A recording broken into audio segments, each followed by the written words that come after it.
আমরা এখন উপরে উঠছি আস্তে আস্তে।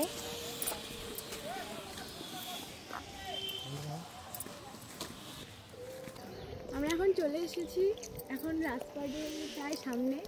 তো এখন যাওয়া যাক।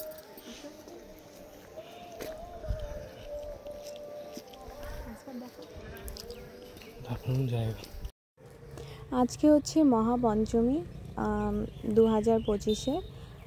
তো আমরা দুজন আজকে বাইক নিয়ে ঘুরতে বেরিয়ে পড়েছিলাম দিনহাটা থেকে গোসানিমারি রাজপাটে।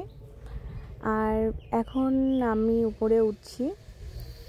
সো খুব সুন্দর জায়গাটা, এতটা সুন্দর যে মানে খুব শান্তশিষ্ট পরিবেশ, যেখানে বসে একটু শান্তি পাওয়া যায়, তিক্ততার মাঝে একটু বসে থাকা যায়, একটু ভালো মন্দ গল্প করা যায়। ঠিক আছে, খুবই সুন্দর জায়গাটা।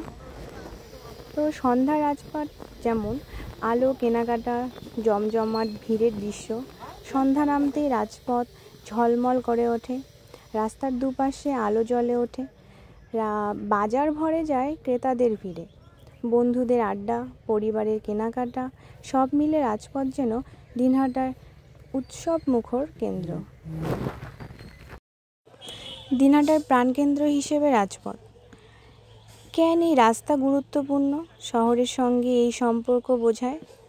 দিনহাটার রাজপথ শুধু কেনাকাটার জায়গা নয়, এটি শহরের মানুষের হৃদয় স্পন্দন, এবং এখানে মানুষের হাসি, কোলাহল আর সম্পর্কের গল্প লুকিয়ে আছে। প্রচণ্ড পরিমাণে রৌদ্র আজকে, আমরা মনে হচ্ছে এই রৌদ্রে মানে পুড়ে যাব। ঠিক আছে, খুব অবস্থা খারাপ হয়ে যাচ্ছে। তো এখন একটু ছায়া খুঁজছি বসার জন্য। এইদিকে আসলে ছায়াতে বসি। আমার তো খুবই ভালো লাগছে জায়গাটা, খুব ভালো লাগছে এবং ভিউ পয়েন্টটা খুব ভালো লাগছে।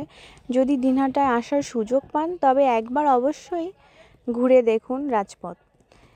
এই রাস্তার আপনার শহরের আসল রং দেখবে।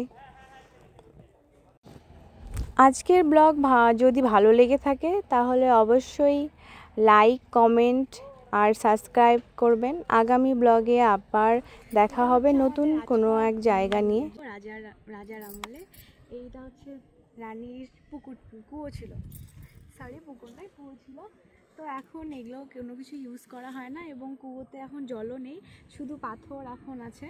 ঠিক আছে, তো এটা হচ্ছে আমাদের মন্দিরটা, কিন্তু এখন মন্দিরের ভিতরে হয়তো জানি না কি আছে, শুধুমাত্র কিছু মূর্তি এবং পাথর আছে। তো আর এই মন্দিরে ঢোকার মতো কোনো রাস্তাও নেই, সবাই আসে এমনি দেখে চলে যায়।